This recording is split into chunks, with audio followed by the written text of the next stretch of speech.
Thank you so much for doing this interview with me. I'm going to tell you right off the top, I've been able to see some incredible films. Yours is my favorite. And the reason why is because, with the title of what you have with this film, you don't know what to expect. And then you watch it. The thing that hit me immediately was if Romeo and Juliet did not die in that story and they lived, I think the Gravedigger's wife would have been the continuation of Romeo and Juliet. Wow. You have me up in my feelings. That's a really great compliment. Thank you for it. Thank Uh, you. no, the compliment is such a great film. Folks are wondering what we're talking about. Of course, 46th Annual Toronto International Film Festival. You have this amazing film as part of it. What is the film called, and what is it about, please? The film is called The Gravedigger's Wife, and it is the first Somali language film to be a TIFF ever. Wow. And it follows, the ups and downs of a small family in Djibouti city, in Djibouti. There's more to it, but I think we don't want to give too much away because we want folks to watch this. But I'm going to try to break it down a little bit, though. The father, he truly represents the word father. How did you go about in creating this character? Because he is somebody, when you say, I will do anything for my family, he is the perfect example. Mm. Uh, you know, I didn't grow up with my father, but I was raised by an incredibly strong Somali woman, you know, and I just put so much elements of her into that character, and just and as a writer, you also put so much of yourself into the characters that you're writing about, to be able to relate, to understand, you know, um, their world. So and also, those strong men, in the Somali community that I have been around, also, were a part of that character. So it's, yeah. Then let's go over to the mother. Again, great representation of what a mother is in strength, in brilliance, in patience and understanding, but at the same time knows when to be firm when it needs to be firm. Again, where does that character come from? I don't want to give away too much about the No. film, but this is a female-centric film in a way, that is just told through a man's perspective. You know, for me, the biggest character, or the lead character, is actually the woman, the mother. Because without her, there's absolutely nothing. That's why the film is called The Gravedigger's Wife. She's the neck, and the husband is the head, and she makes the head, the neck, makes the hair turn around, you know and as yeah. So for me, like I said, there's so much elements of my mother again in her, and all the women, that I have seen in my life, that I have been, lucky enough to be surrounded by. So she's everything that my mom is, excluding the sickness. Then let's go to the third element, the son, who truly represents a male growing up, his how he interacts with his friends, how he interacts with his parents, because maybe 2 years ago he would have acted a certain way with his parents, but as he grows older, he acts a different way. Now, is this something that came from you from growing up? Absolutely, absolutely. Like I said again, as a writer, you put so much elements of yourself and so much of your experiences into all of those, characters that you're writing about.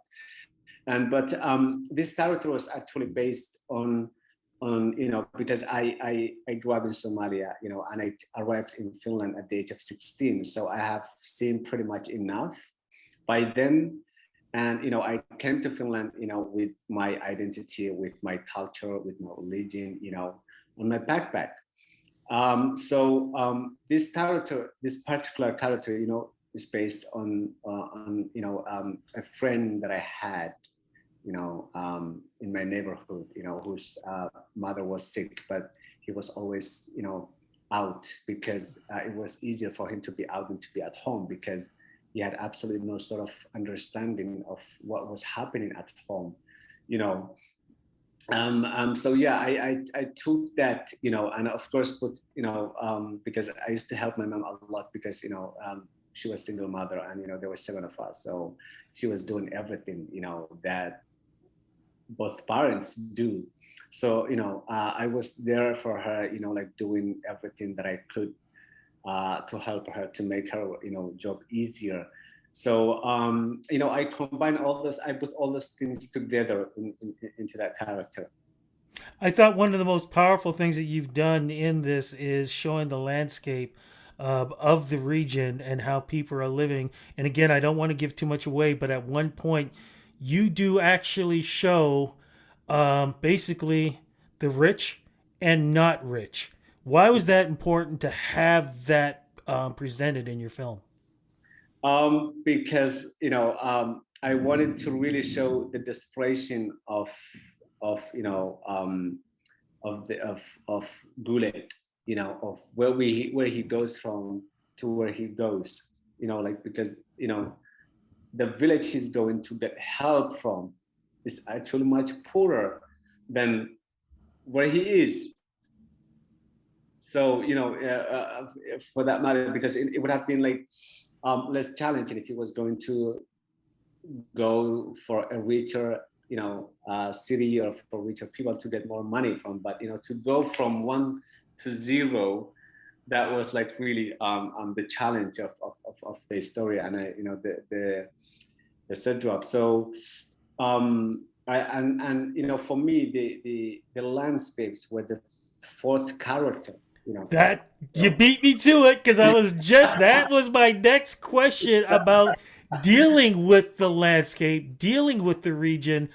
I yeah. could not imagine from the ground up, from the heat and everything else. How did you get through this? It was incredibly hot, really really hot.